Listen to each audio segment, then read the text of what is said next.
let's dissect this statement. What is person-centered care? What is family-centered care? If we look at the history and the evolution of dementia care in this country, let's say dementia due to Alzheimer's disease again, or to any of the other causes, what we see is that over time, we've had a shift in focus as to what was the driver of that care.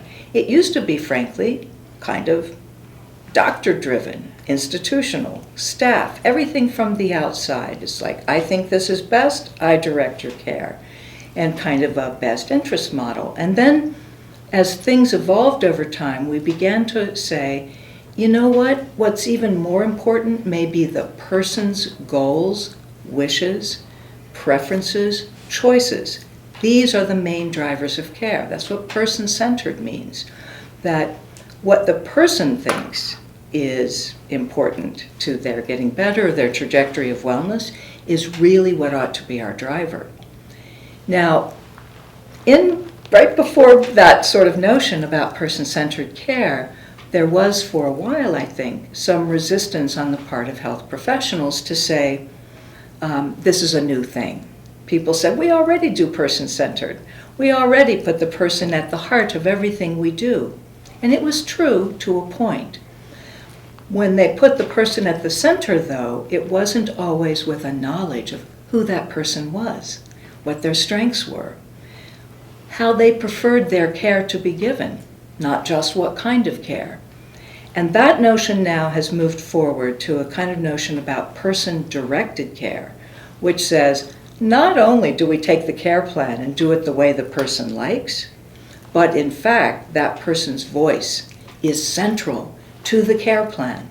Their goals, preferences, choices, wishes, dreams, ambitions, even living with dementia are what should be the drivers of care. And we call that person-directed. But now we're witnessing another evolution in which we recognize that dementia, again, due to any cause, is a chronic illness. And like every chronic illness, it impacts not just the individual living with it, but actually impacts the entire family.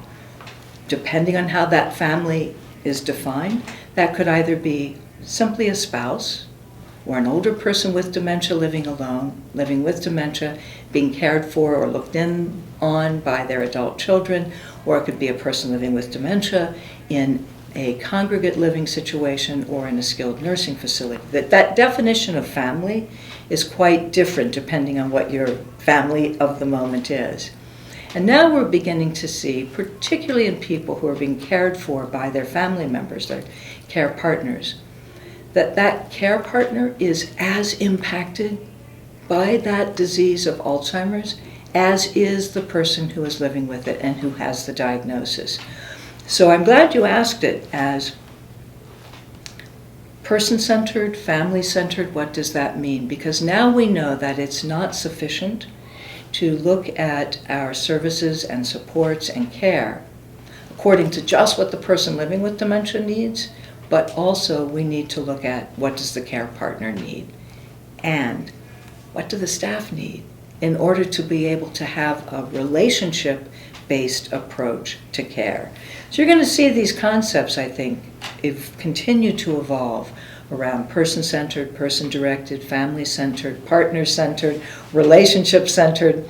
I'm hearing all of these terms now, but you get the gist. We're recognizing that the person living with the illness, with the disease, is not the only person affected.